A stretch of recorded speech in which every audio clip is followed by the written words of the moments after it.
ನಮಸ್ಕಾರ ಕ್ರಿಕೆಟ್ ಪ್ರಿಯರೇ. ಇಂದು ಕ್ರಿಕೆಟ್ ಲೋಕದ ಅತ್ಯಂತ ದೊಡ್ಡ ಸುದ್ದಿ ಬಗ್ಗೆ ಮಾತನಾಡೋಣ.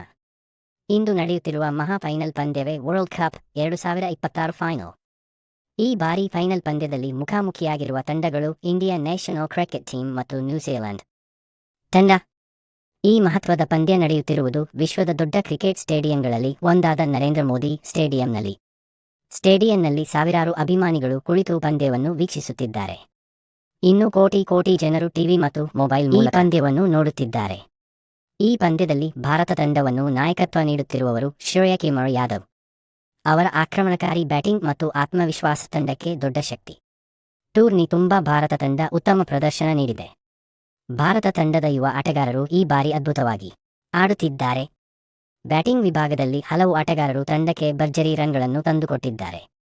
ಬೌಲಿಂಗ್ ವಿಭಾಗದಲ್ಲೂ ಭಾರತ ತಂಡ ಬಲವಾಗಿದೆ. ವೇಗದ ಬೌಲರ್ ಜಸ್ಪ್ರೀತ್ ಬುಮ್ರಾ ಮತ್ತು ಸ್ಪಿನ್ ಬೌಲರ್ ಕುಲ್ದೀಪ್ ಯಾದವ್ ತಂಡಕ್ಕೆ ಪ್ರಮುಖ ವಿಕೆಟ್ಗಳನ್ನು ಪಡೆದಿದ್ದಾರೆ. ಇನ್ನೊಂದೆಡೆ ನ್ಯೂಜಿಲೆಂಡ್ ತಂಡವು ತುಂಬಾ ಶಕ್ತಿಶಾಲಿ ತಂಡ. ಅವರು ದೊಡ್ಡ ಪಂದ್ಯಗಳಲ್ಲಿ ಶಾಂತವಾಗಿ ಆಡುತ್ತಾರೆ ಮತ್ತು ಒತ್ತಡವನ್ನು ಚೆನ್ನಾಗಿ ನಿಭಾಯಿಸುತ್ತಾರೆ. ನ್ಯೂಜಿಲೆಂಡ್ ತಂಡದಲ್ಲಿ ಪ್ರಮುಖ ಆಟಗಾರರು ಕೇನ್ ವಿಲಿಯಮ್ಸನ್ ಮತ್ತು ಡೆವಾನ್ ಕೊನ್ವೆ. ಈ ಇಬ್ಬರೂ ಬ್ಯಾಟ್ಸ್ಮನ್ಗಳು ಪಂದ್ಯವನ್ನು ತಿರುಗಿಸುವ ಸಾಮರ್ಥ್ಯ ಹೊಂದಿದ್ದಾರೆ. ಈ ಫೈನಲ್ ಪಂದ್ಯದಲ್ಲಿ ಯಾರು ಒತ್ತಡವನ್ನು ಚೆನ್ನಾಗಿ ನಿಭಾಯಿಸುತ್ತಾರೋ ಆ ತಂಡವೇ ಟ್ರೋಫಿಯನ್ನು ಗೆಲ್ಲುವ ಸಾಧ್ಯತೆ ಹೆಚ್ಚು.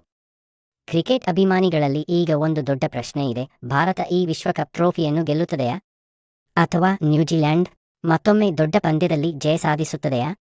ಇದು ಕೇವಲ ಒಂದು ಪಂದ್ಯ ಅಲ್ಲ, ಇದು ಕೋಟಿ ಅಭಿಮಾನಿಗಳ ಕನಸು. ಹಾಗಾದರೆ ಸ್ನೇಹಿತರೆ, ಈ ಮಹಾ ಫೈನಲ್ ಪಂದ್ಯದಲ್ಲಿ ಯಾವ ತಂಡ ಗೆಲ್ಲುತ್ತದೆ ಎಂದು ನಿಮಗೆ ಅನಿಸುತ್ತದೆ?